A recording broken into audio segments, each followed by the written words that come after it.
I promise you, if you apply it in the immediate present, you'll see the results. It's based upon dreams.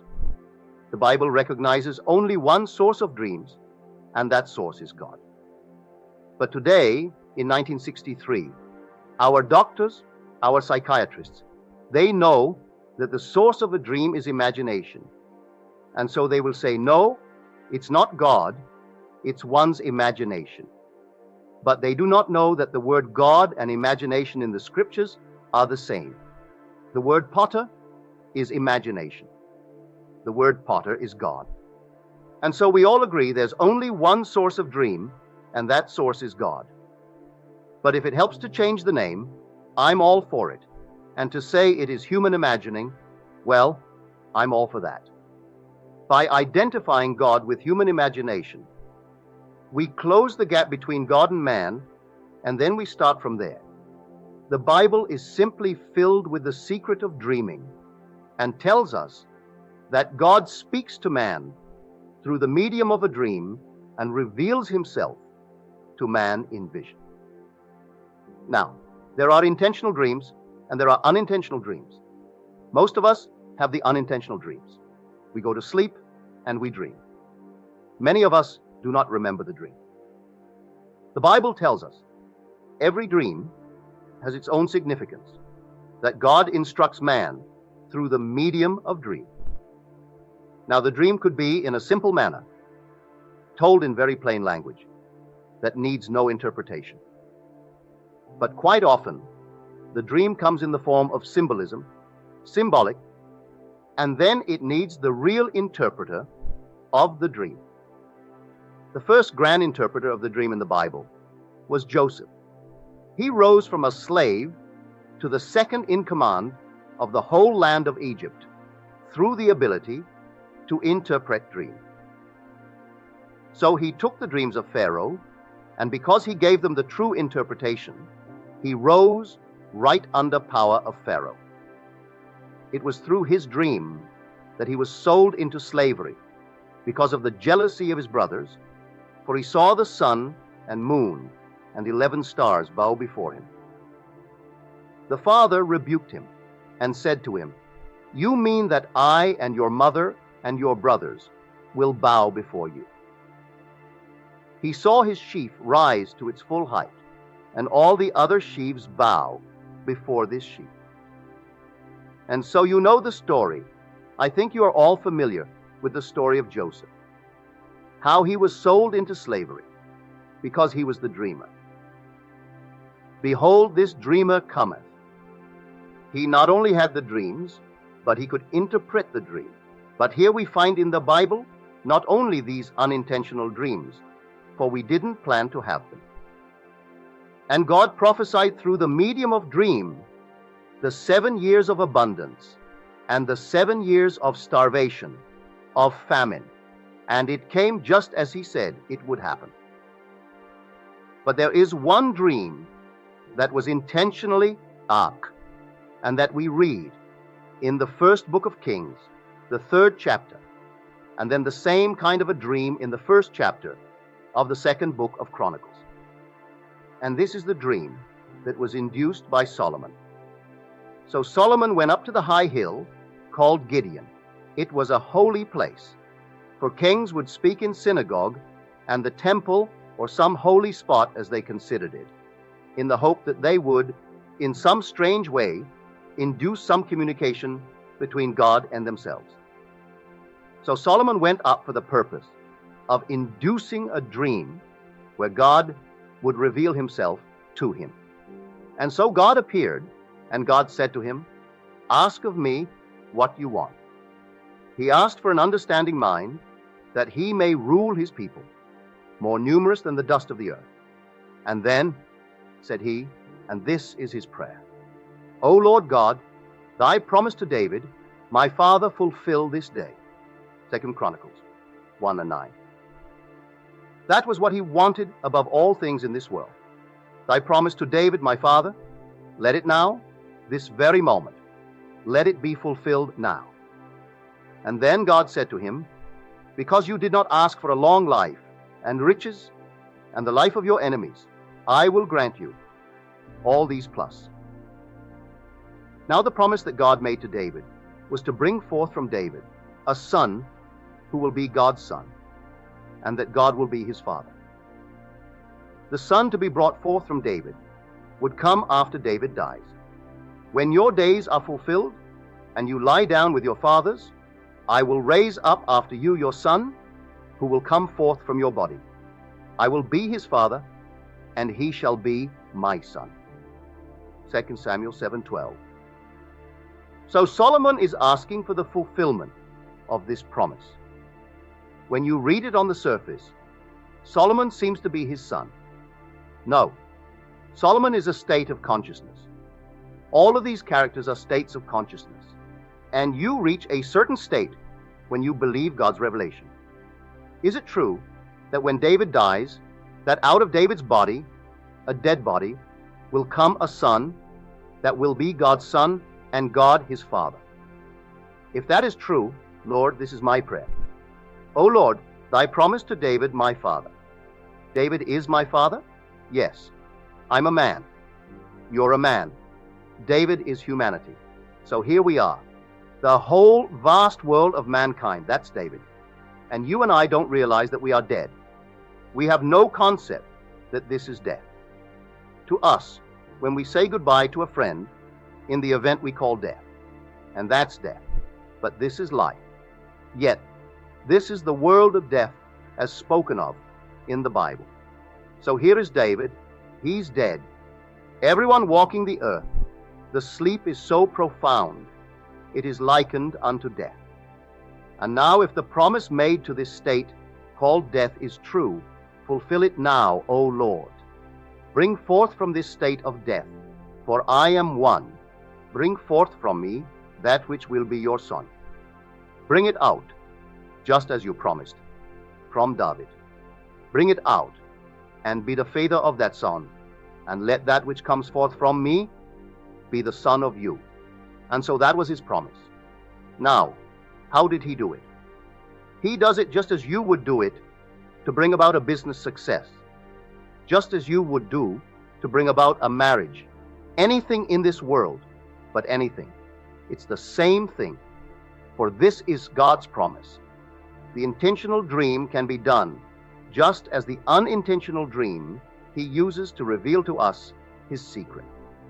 Now in this book, he makes this statement. The dream was doubled.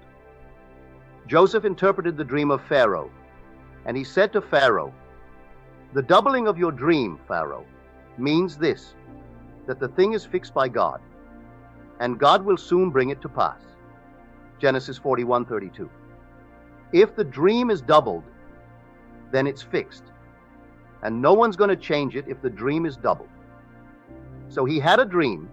He stood on the side of the Nile, and out of the Nile came 7 fat cows, fat and sleek.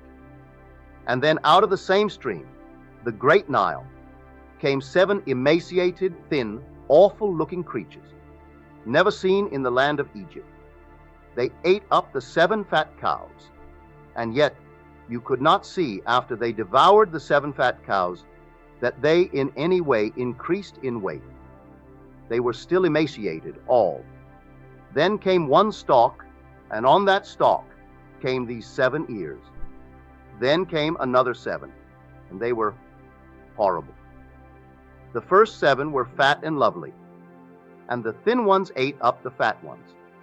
And eating up all the fat ones, they had no increase in weight. And so he interpreted that. Then, in this interpretation, which is the 41st chapter of Genesis, he makes the statement, when the dream is doubled, for he had a second dream using the same symbolism. Whenever the dream is doubled, then God has fixed that thing. There'll be no altering. You can't change it. And soon it will come to pass if the dream is doubled. Well, now let me share with you my doubled dream. I've told it before, and maybe everyone present heard it. Well, this is the technique by which you can induce a dream and make it something that is intentional. It was a year ago, last Christmas, when I found myself in a mansion. There were 3 generations present, but one invisible. The invisible one dominated the visible state. He was called Grandfather. They were telling the story of Grandfather. The grandfather would stand on a vacant lot, and Grandfather would say, "I remember when this was a vacant lot." And then he would paint a word picture of this area so vividly that people saw it as something objective before their mind's eye. He painted a word picture of his desire for that lot, and they all saw it. I woke. The thing was so vivid. It was so startling. It was a little after 3 in the morning when I awoke. I went to my living room, and I wrote it out on a nice long yellow page in detail, just as it was shown to me in the vision. I went back to bed. I thought it quite early in the morning, and I redreamed the dream. This is now the double dream. It's fixed. You can't change it. I redreamed it with a slight alteration. Instead of hearing them tell the story of Grandfather, I was Grandfather. I had so completely absorbed the message of Grandfather that then I told them, while standing on a vacant lot, "I remember when this was a vacant lot." Then I would paint a word picture of my desire for that lot, and paint it so vividly they all saw it. And that was God's secret to me. Go tell it to the world. In the end is where we begin. You always begin in the end. So he goes to the end, God's final promise. "I will now bring forth from your body, after you're dead, for when your days are fulfilled and you lie down with your fathers, I will raise up after you a son that will come forth from your body. I will be his father, and he shall be my son. Now, O Lord God, thy promise made to David, my father, be now fulfilled." That was his request. Well, if that is his request, what would he do? For God revealed to me what I should do if I wanted a home. I have no means for buying the home. He doesn't ask me about means. I don't have the qualifications for entering that neighborhood. He doesn't ask for that. I don't have this. He doesn't ask me that. He only tells me what to do. Well, what do I do? You stand on the vacant lot, and you see it as you would see it. Were it true that it fulfilled your dream of your future, but it must be now. And so, I go into the end, and dwelling in the end, I see it as I would see it, were it true. And living in that state, this is now the intentional dream, and I call it incubation dream. I incubate it. You stand on the empty lot, empty of anything, without any qualification in the world, and standing in it, you paint your word picture mentally, and you see it come into being to your own satisfaction. You did it. That's all that God told me to do, and then he repeated it. So, in this 32nd verse of the 41st chapter of Genesis, he tells you, whenever the dream is doubled, if it is ever doubled, the thing God has fixed and will shortly bring it to pass. If it's doubled, well, that night it was doubled. I woke a little after 3, wrote it out in detail, went back to bed, and redreamed the dream. Here's the double dream. But I so completely absorb it, the message, that I am telling it now. Everyone who will listen to me, I'm telling them, you know what you want. You really know what you want in this world, and you don't have it. Therefore, it is empty, isn't it? It doesn't exist. Well, this is what I do were I you. So, the lot is empty, the space is vacant. Stand right now. You aren't married, are you? You know you're not happily married. All right. If you were, would the world see you in that light? Yes. Well, now, this is spaceless, because you are not in that way. Well, now, be in that way. Wear the ring. See the faces of your friends. That is an expression on your friends' faces. See them all seeing you as they would see you were it true, and lose yourself in that state. That's the end. The end is where we start from. Now, then you are incubating the dream. You actually, I would say, make it alive and make it real. For this cannot fail. I'm telling you from an experience. My dream that night was the double dream. And if the dream is ever doubled, God has fixed it. It's part of the eternal law, and you can't change it. So I'm sharing with you His eternal law. It's the end. So I go to the end of anything in this world, I don't care what it is, and then see the fulfillment of the dream, because that's the end. The end is all fulfillment. I open my eyes, and I come back to a seeming empty lot, but to me it isn't empty. I saw the end. Having seen the end, I am sustained by the end, and I walk through all the things of the world sustained by the end. I saw it. I am still seeing it.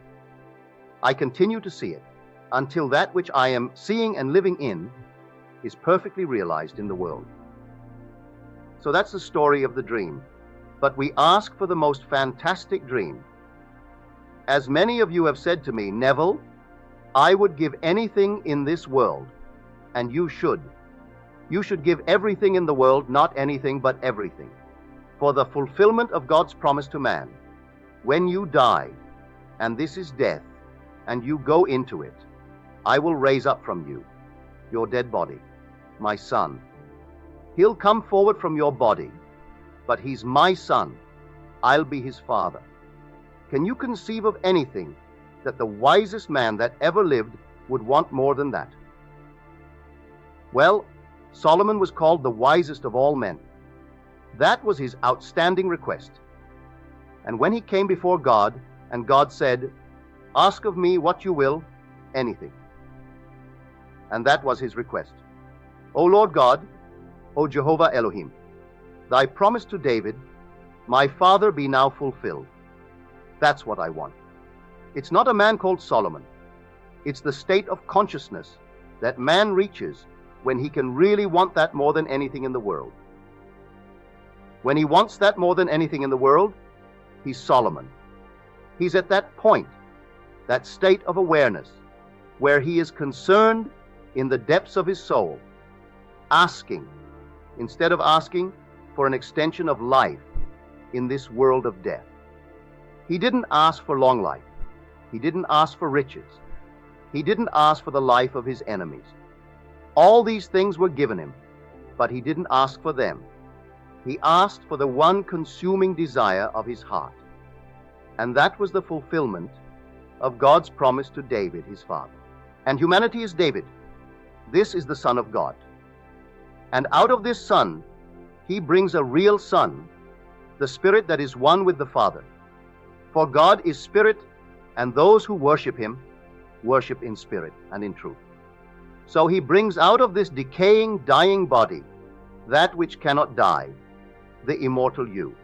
He brings it out, and it's you, and you're one with God. Then you see the symbol of the child, proving that he gave you himself, because he takes the whole vast world of humanity and puts it into one single Son, and symbolizes the whole humanity in a single Son. But to make this practical, if you haven't that longing of the heart, I know in this audience there are a few of you who said to me, in your prayers remember me in this hope. I want that more than anything in this world. And so there are in this audience tonight a few who have asked that of me, but the majority would like more of the comforts of this world. And it's perfectly all right. No matter what it is the same technique. Neville, go and tell them to go to the end. Go to the very end. What would be the end if you were now the man that you want to be? Now the woman that you want to be? How would you see the world? That's the end. Well now, see it just as you would see it, were it true. And that is intentional dreaming. I call it, in one of my books, thinking from the end instead of thinking of the end. When I think from the end, I'm in it, and the whole vast world mirrors that end. If I'm thinking of it, where am I when I think of it? For where I am is what I'm going to resurrect, what I'm realizing. So the state called Solomon puts himself in the end, where God did grant to him the promise that he made to his father, David. So everyone gets into the state called Solomon, and there he brings out God's promise. Somewhere along the line, everyone has to enter that state. You might just as well enter that state tonight, because somewhere you see yonder hills. The sesamum was sesamum. The corn was corn. The silence and the darkness knew.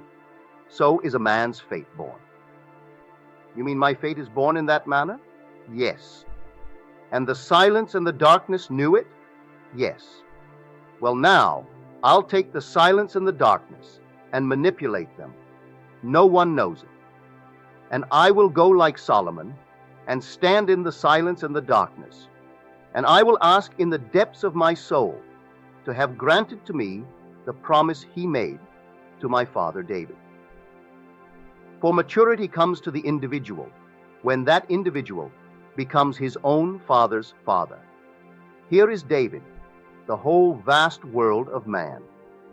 And then suddenly out of him comes something that is God's son. And God's son turns because he's one with his father. And what think ye of the Christ? Whose son is he? They not knowing said, Why David, son of David? Why then does David in spirit call him Lord? Why did he call him my father? If he calls him my father, how can he be David's son? And no one asked him any other questions.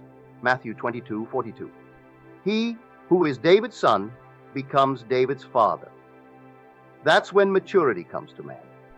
So tonight, if I could aid you in building that picture, just imagine you could tell me tomorrow that it happened to you.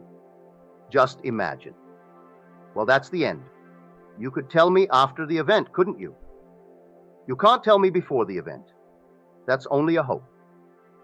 So he's asking, grant to me this night, now, the promise you made to my father David. Do it now. Well, now, if it happened to you tonight, when we meet next Tuesday, or in the interval, or beyond, now, wouldn't the first thing you would tell me would be it happened to you? Wouldn't you tell me you saw him and he called you Adonai? He called you my Father, my Lord, the rock of my salvation. You couldn't wait to tell me. You wouldn't wait till Tuesday. You'd call me tomorrow on the phone. Psalms, you'd seek an audience right away. Whether I had 1,000 people to see or not, you couldn't restrain yourself.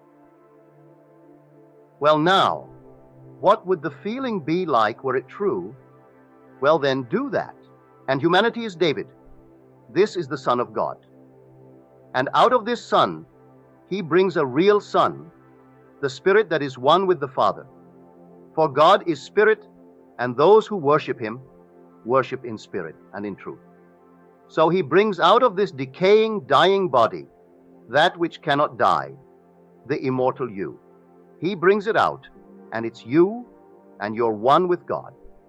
Then you see the symbol of the child, proving that he gave you himself, because he takes the whole vast world of humanity and puts it into one single Son and symbolizes the whole humanity in a single Son.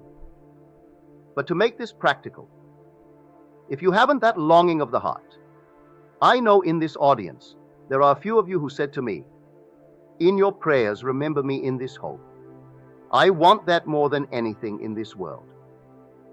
And so, there are in this audience tonight a few who have asked that of me, but the majority would like more of the comforts of this world. And it's perfectly all right. No matter what it is the same technique. Neville, go and tell them to go to the end. Go to the very end. What would be the end if you were now the man that you want to be, now the woman that you want to be. How would you see the world? That's the end. Well, now, see it just as you would see it were it true. And that is intentional dreaming. I call it, in one of my books, thinking from the end instead of thinking of the end. When I think from the end, I'm in it, and the whole vast world mirrors that end. If I'm thinking of it, where am I when I think of it? For where I am is what I'm going to resurrect, what I'm realizing. So the state called Solomon puts himself in the end, where God did grant to him the promise that he made to his father, David. So everyone gets into the state called Solomon, and there he brings out God's promise. Somewhere along the line, everyone has to enter that state. You might just as well enter that state tonight, because somewhere you see yonder hills. The sesamum was sesamum. The corn was corn. The silence and the darkness knew. So is a man's fate born. You mean my fate is born in that manner? Yes. And the silence and the darkness knew it? Yes. Well, now, I'll take the silence and the darkness and manipulate them. No one knows it. And I will go like Solomon and stand in the silence and the darkness. And I will ask in the depths of my soul to have granted to me the promise he made to my father David. For maturity comes to the individual when that individual becomes his own father's father. Here is David, the whole vast world of man. And then suddenly out of him comes something that is God's son. And God's son turns because he's one with his father. And what think ye of the Christ? Whose son is he? They not knowing said, Why David, son of David? Why then does David in spirit call him Lord? Why did he call him my father? If he calls him my father, how can he be David's son? And no one asked him any other questions. Matthew 22:42. He who is David's son becomes David's father. That's when maturity comes to man. So tonight, if I could aid you in building that picture, just imagine you could tell me tomorrow that it happened to you. Just imagine. Well, that's the end. You could tell me after the event, couldn't you? You can't tell me before the event. That's only a hope.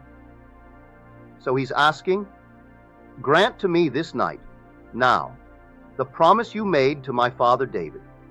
Do it now. Well, now, if it happened to you tonight, when we meet next Tuesday, or in the interval, or beyond, now, wouldn't the first thing you would tell me would be it happened to you? Wouldn't you tell me you saw him and he called you Adonai? He called you my Father, my Lord, the rock of my salvation. You couldn't wait to tell me. You wouldn't wait till Tuesday. You'd call me tomorrow on the phone. Psalms, you'd seek an audience right away. Whether I had 1,000 people to see or not, you couldn't restrain yourself. Well, now, what would the feeling be like were it true? Well, then do that. That's exactly what Solomon, the state called Solomon, did. In other words, it was intentional dreaming, not unintentional. In the unintentional dream, he speaks to me every night. We're all past masters at misinterpreting the dream if it is symbolical. If it is a simple direct statement, like when I was in the army and I sought my honorable discharge, that was a direct statement, no confusion. The voice spoke to me in plain language that no one had to interpret for me. That which I have done, I have done. Do nothing. And then he added to that by showing me my discharge papers, where the hand wrote approved, when formerly, only a matter of hours before, he had written disapproved. So here, on my application for a discharge, the colonel wrote disapproved. That night, in a simple, direct message, no need of any interpretation, the same application came before my eyes, at 4 in the morning, and a hand from here down scratched out the word disapproved, and it wrote in approved. Well then, to make it very simple and very clear, the voice spoke to me, and the voice said to me, "That which I have done, I have done. Do nothing." I woke. It's 4. I did nothing. And the very person who had disapproved the application was the one who approved it 9 days later. That's direct communication. That's simple. But when it comes now, say, to the little pig, when suddenly I find myself in a huge big area where all the plants are being displayed and it's closing time, and I see a little pig. Being merciful at the moment, I took the little pig and tried to give it some food and some protection. So I did the best I could from all the leaves and the bushes and the things around, all the flowers. I thought, at least if it didn't want it as food, if it got hungry enough, it would eat it. And so I took flowers and took leaves and put the little pig on a table, maybe 4 or 5 feet tall. Then the scene changed, and I am in a huge big supermarket. Here in the supermarket, with everything displayed, I look down, and here's the pig. He's not a little runt, where I found him a moment before. He is now a tall, rangy pig, very rangy and very tall. In other words, he had grown in the interval, but he had not been well fed. I knew he should have been better fed. And so I started getting a meal. I started fixing meal. My brother Victor said to me, "What are you doing?" I told him, "I'm going to feed my pig." And so he took some lovely thick white gravy and added it to my meal. And I began to mix it because I thought that would give him substance far better than plain meal and water. Then I sent my daughter over there to get me some crackers. She said, "What would I use for money, Daddy?" I said, "This all belongs to us. You don't need money here. Everything is ours. Just go and take it." So there's a huge big pyramid, and she took from the base of the pyramid a package of crackers and dislodged the balance, and the whole thing fell, revealing a single little candle about 4 or 5 inches tall, and the candle was lit. I said to her, "That's my candle. It must never again in eternity be covered. Never must that ever be covered again. It's now lit, and it'll be lit forever." The words of Job and the words of Proverbs came rushing through my brain. When his candle shines upon my head, by his light I walk through darkness. Job 29:3. Proverbs 20:27. So here it was lit. But I didn't know the symbolism. Here's the pig. So God spoke to me that night. Not directly as he did when I was in the army. That was no symbol in the army. It completely comforted me. I didn't ask anyone to do anything in the interval of 9 days. I knew I was out. But this is all symbolism. And what is this little pig? For he dominated the entire picture. Here's a little pig at the end of the closing of the day. I found him, cushioned him, and put flowers, leaves, all kinds of things around him. And then it changed from the interior and the display of plant life to a huge supermarket. And here is the pig. But now he's a tall, rangy fella. Without the aid of the language of symbolism, I would have been lost. Because until that moment, unless I had completely forgotten it, I never associated Christ with a pig. A lamb, yes. I've always thought of a little lamb. She is the sacrificial lamb, the Passover lamb. I had heard of other things, but never the fish, yes. You can take an acrostic and spell the word Christ out, and it comes to fish. And so, yes, that, but never a pig. And so here in the language of symbolism, all over the world, it's a universal language. In every land in the world, the little pig has always been the symbol of the Savior and the Redeemer of the world. Well, I found him. I found him, this little tiny pig, when I first discovered the creativity of my imagination. So I imagined a certain state, lost myself in it, and in time, it became a fact. It took all the things of the world and molded them to produce what I was imagining.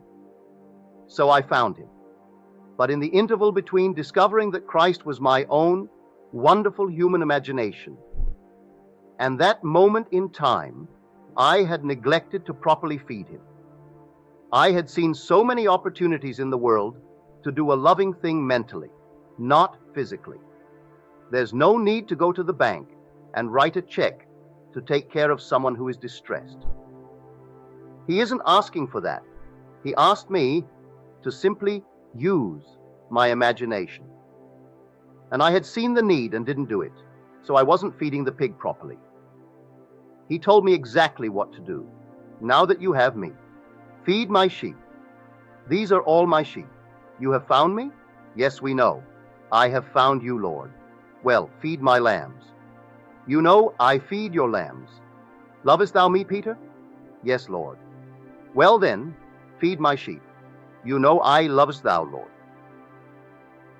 And 3 times he comes back because he thinks he loves him.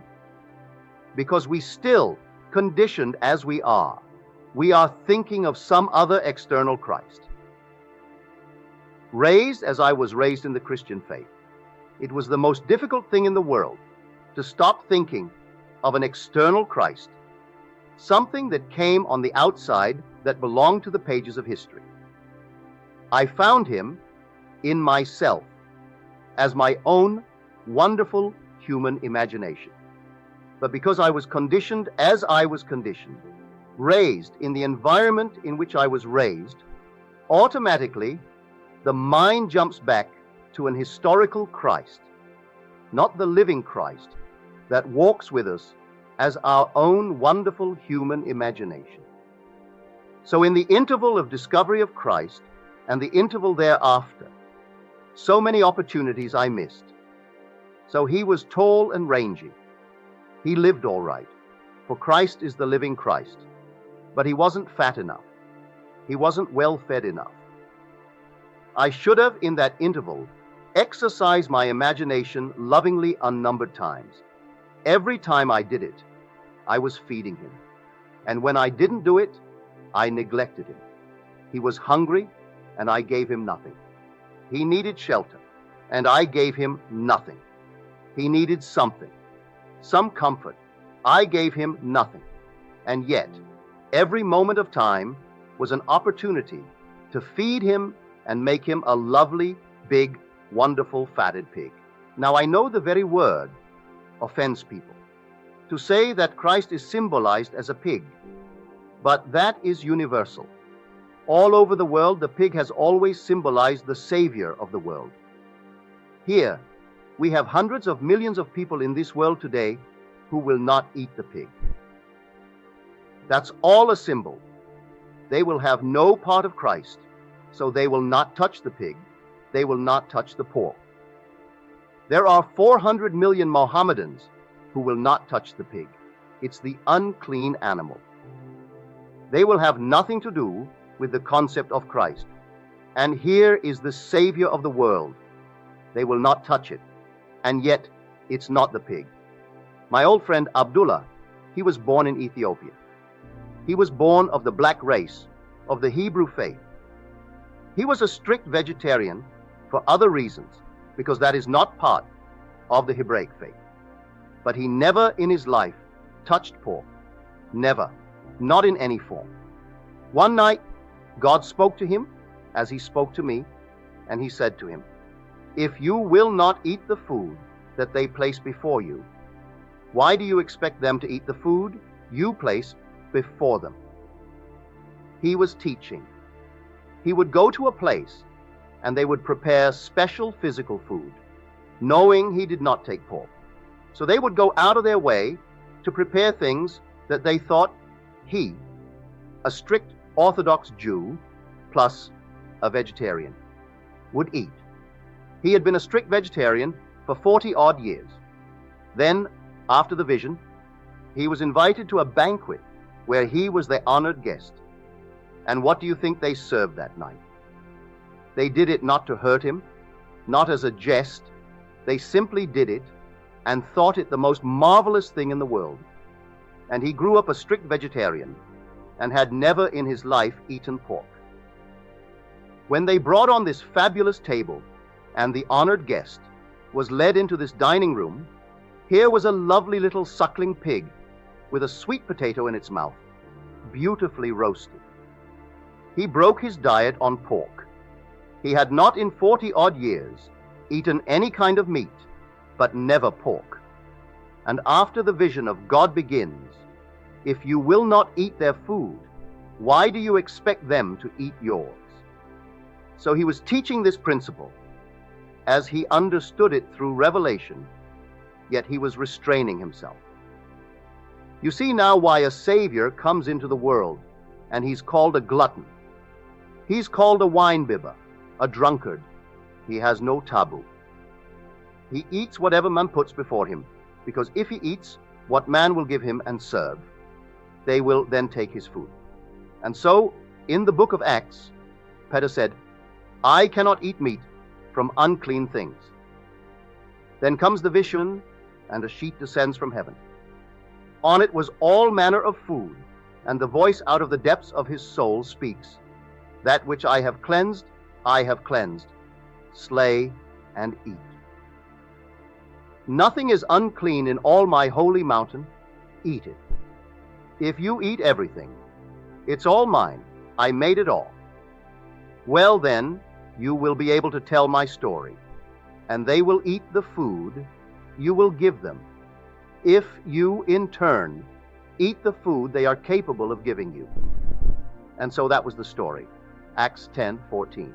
And so when I met Ab, I was a strict vegetarian and had been for 7 years. When I saw the dinner he first prepared and invited me to sit with him, I wouldn't sit. I wouldn't touch it. I had a little of this, a little that on the side. He started off with 3 or 4 huge big shots of rye, and then this enormous amount of food, which he washed down with many, many bottles of porter, a good strong, if you don't know porter, it's strong as beer. But many bottles would wash it down. And after all this rye and all this porter, he then had a huge, big, enormous helping of ice cream. I said, Ab, what are you doing to your stomach? He said, oh, you couldn't eat it. I said, why? Because you have, it would poison you. Can't poison Ab. And so, it didn't poison Ab. Last time I saw Ab, he was well over 100 years old. I'm told he went back to his Ethiopia to lay the garment down that he picked up in Ethiopia 100 years before. So, here was his story. So I tell you, he speaks to us through the medium of a dream, the medium of a vision. He has shown me so vividly by repeating the vision in one night that if I go to the end and tell you to go to the end of anything and paint the end as it would be seen by the world were it true. You want to be, you name it, a successful businessman. You really want to be? A great artist? You really want to be? Would the world see you were you such a great artist? Would the world know of you if you were a great success in your chosen field? Go to the end and let the whole vast world see it, or that section of the world that would see it, were it true. Don't quiver. Go to the end. Dwell in the end and see the end. Then, as you see it, feel the thrill that is yours because it's true. Paint it as grandfather did. When you open your eyes, you're back here seemingly, and the lot is still vacant. You forget it. You prepared the end, and the end is where we start from. In my end is my beginning. And so, I go to the end and start in the end. Then, in a way that I do not know, and need not consciously devise, I move across a bridge of incidents, a series of events that leads from where I am now, at this moment, to the fulfillment of that end that I had imagined and made real in my world. So this is the story of the dream. So the whole thing begins with a dream. He tells us in the very second chapter of the book of Genesis, and he caused a profound sleep to fall upon the man, and he slept. Verse 21. There is no statement in the entire Bible, save the very end of the Bible, he is the first fruits of those who slept. Revelation 1:5. All through the Bible, the call is, Awake, O Lord, and rise from the dead. Why sleepest thou, O Lord? Awake. Psalm 44:23. God is sound asleep in man, dreaming all these things in the world. But the sleep is so deep, it is likened unto death. And then comes the use of this same technique, by which I dreamed all the unlovely things, to dream the lovely things. But the wisest of all, he remembered, or he heard of, a promise that God made to David. And when he came into the presence of God, and God said, Ask what you want of me, he didn't ask for the things that man could ask. Long life, riches, the life of my enemies. O Lord God, thy promise to David, my father, be now fulfilled. Can you imagine having that clarity of thought in the presence of God to ask for that? Well, that's the Spirit. So how would the world look to you? Well, forget it. Because the world to me is the same world, but I am not the same to myself. So you could not keep it to yourself any more than I can. I've shared it with every person that I met, so you would share it too. So with whom would you share it tomorrow if it happened tonight? Well then, tonight, in your mind's eye, let that be your request. If it doesn't happen tonight, at least you have incubated the dream. You've accepted it. You heard it, and heard it to the point where you're willing to ask for it more than anything else in the world. And so you incubate the dream. And because all visions have their own appointed hour, and they're all ripening, and they'll all flower, this, the dream, it will ripen, and it will flower. And when you least expect it, it always comes like a thief in the night suddenly, and then you are born from above, and David stands before you. The temple is split in two, and you're never the same. You enter into heaven. And the greatest in this world was called John the Baptist. No one born of woman is greater than John. But I tell you, the least in the kingdom is greater than John. Matthew 11:11. So the first one in, and everyone in thereafter, is greater than the greatest who walks the face of the earth. There are those today, and you don't condemn them if that's their request. Leave it just as it is.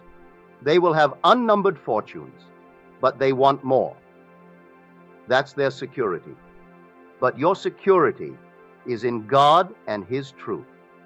You'll know the truth, and only the truth can set you free. Nothing else. You aren't free because of anything you own in this world. It's only what you know of God and His truth. And so He speaks to me, speaks to you. Every dream is God's communication within the dreamer, and the dreamer is God. For the dreaming one is imagining, and imagining is God in action. That's the only source. But the only source of all dreams, all visions, happens to be God. And God is your own wonderful human imagination. So this whole wonderful play has been laid out, and no one's going to change it, but no one. Now, don't be disturbed no matter what headlines you see tomorrow or in the future. God is still in control of the entire play. Everything is going to come out as He planned it. His only purpose is to bring out of David, after he dies, a son who is God's son, and the one He's going to bring out is you. He brings you out of the pit, part of the great structure of humanity. And then he summarizes the whole vast world of humanity in a single youth, and his name is David. He doesn't have to tell you. You know it. He knows it, and you both know it, and he calls you Father.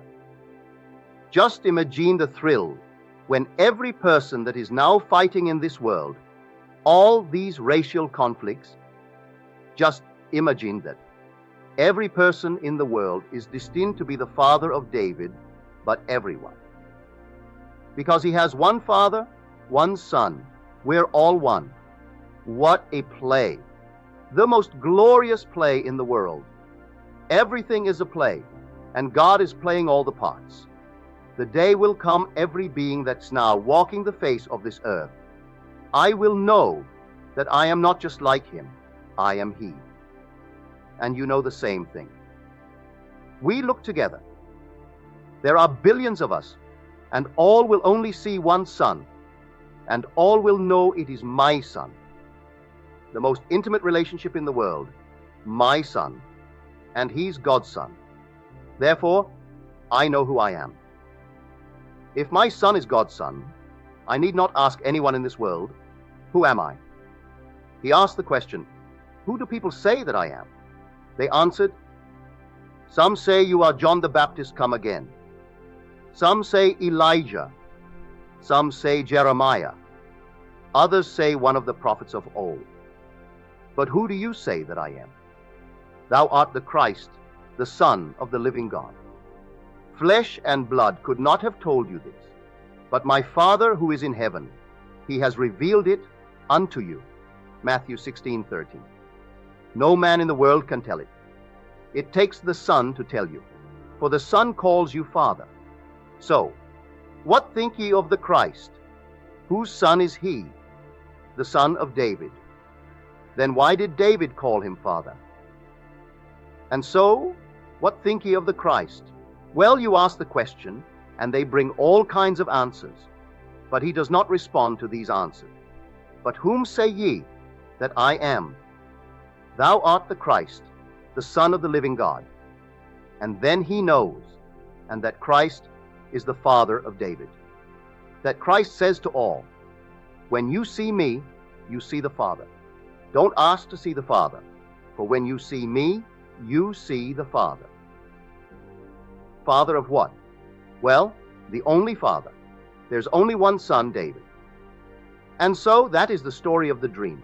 Tonight you can dream, intentionally, as I did, to get out of an imprisoned state. Took me 9 days. I did nothing after my intentional dream the first time. That's exactly what I did. While wearing some sweaty old army fatigues, I simply imagined that I was living in my own lovely bedroom, and it had an odor so unlike the barracks of the army. So I reveled in the change of odor, the change of fragrance, and then I saw what I would see, and could only see were I there. I saw nothing that I would see were I still in the barracks. I saw everything I would see were I at home. The actual distance was over 2,000 miles apart, 1,500 miles from it. And there I reveled in all these things. And then I got into my imaginary bed in my New York apartment and slept. And then it happened. That was an intentional dream, a controlled waking dream. Then 9 days later, I was on the way to fulfill that state. And because in those days, we were all shunted off the place to give right of way to more important traffic, it took me 3 days to make the trip. Aki. 3 weeks, I was on my way. That's all that matters. There I was, honorably discharged, a civilian once more, by the simple technique that God taught me and I'm teaching to you. And now, don't do what I did, for he reminded me of my neglect when he once more showed me the pig. That was a double dream, all in one. For in Pharaoh's dream, 7 cows, 7 lean cows, the lean cows ate up, the 7 fat cows, 7 ears of corn, 7 lean horrible ears, and the 7 horrible ears ate up, the 7 fat ears. one dream repeated. In my case, a little pig. And then in the same dream, the same pig grown now, but skinny, and he should not have been.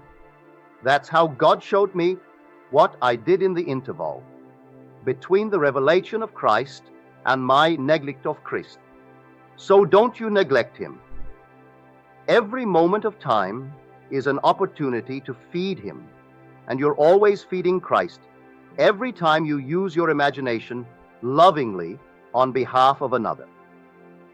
Now let us go and feed him.